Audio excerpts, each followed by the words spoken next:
Whitlock, should the Lakers already consider moving on from Lonzo Ball? Well, let's remember, this is his newest plan. He was first going to take out Nike and Adidas and Under Armour with his T-shirt company, Big Baller brand, and that hasn't come to fruition. He's now announced another plan that he doesn't even understand the NBA system.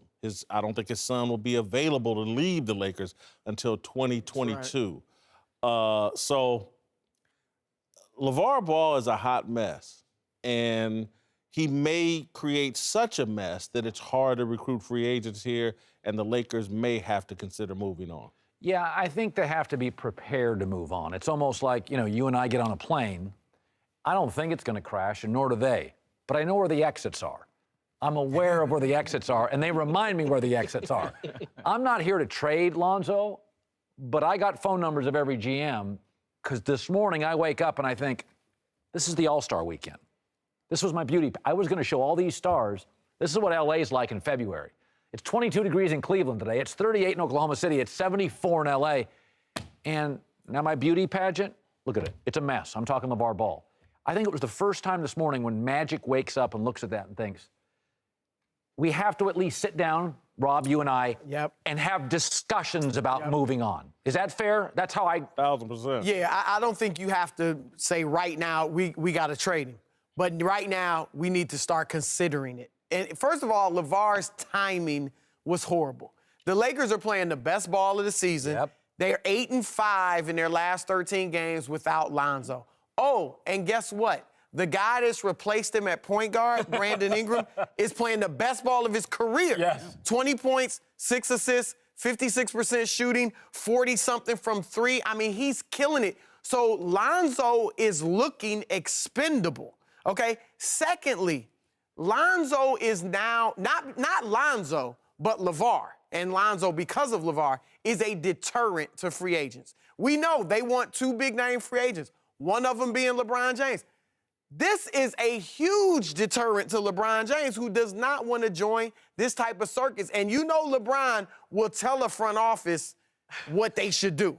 And so they need to consider. Now, I've said a long time, Lonzo should be the one to go to his dad and say, look, Dad, leave the Lakers out, please. Just leave them alone. It's hurting me.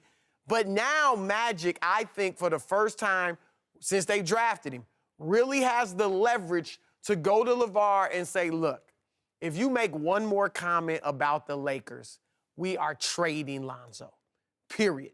And if he does it, then you ship him out. Because, look, you know I like him. And I think he's going to be a pretty good player. I'm not convinced he's going to be super special.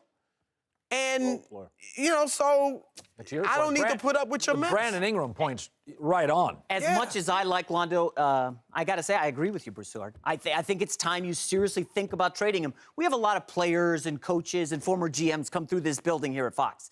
And I try to pick their brains and learn stuff.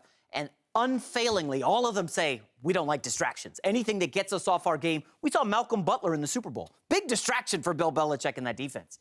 This is a distraction. Yet another one from LaVar Ball. And if I'm Magic Johnson, I step it up. I call up the Phoenix Suns, a team we know was desperate in the draft for Lonzo. They were tanking. It was the worst-kept secret in the league. Phoenix needs a star to fill the stands. They're 23rd in attendance. I say, hey, can we get Devin Booker for Lonzo Ball? I would start negotiations. Whitlock, would you be surprised tomorrow if you opened the LA Times and there was a source story that maybe Magic or Rob planted Lonzo on the trading block?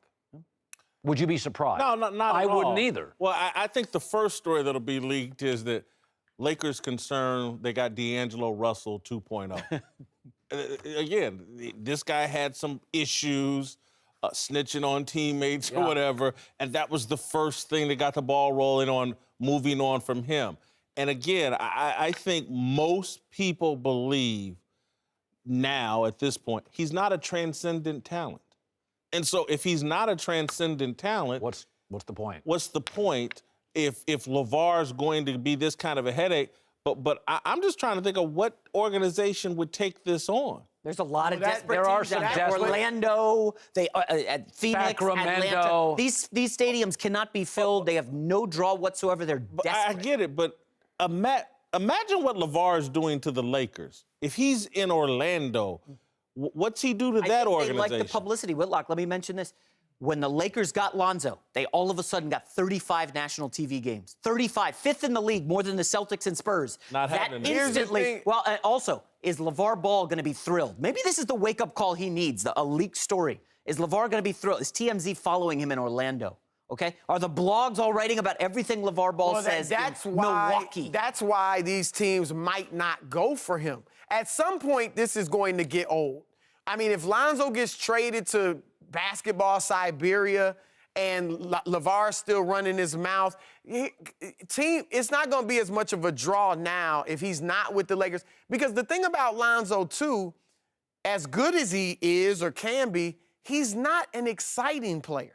You know, he's not great handle, finishing with dunks. I mean, he's just not going to be a draw. The draw is his dad. But at some point, that's going to get old when the kid's not living up to the bill. Final thing here, because, again, I just don't think this will play well in the locker room. Because in any locker room. Yeah. Because what he talked about was 2 jobs, Jello and Melo. And so there's 2 guys in that locker room. Someone gets pushed out of the island, and someone gets voted off the island. And so, again, I don't think this plays well in any locker room. Oh, we got to give Jello a spot. Well, that means... But no, there is not, and I'm telling LaVar this right now, there is not a team in the NBA that will take all 3 of these guys. Period. Like, no, if he wants the 3 of them to play together, they better be in Bosnia or Lithuania or Serbia, somewhere like that. I'm not sure. There's no way. I don't know if Duke would take all 3. I think UCLA did. UCLA or was willing for a to. minute, yeah.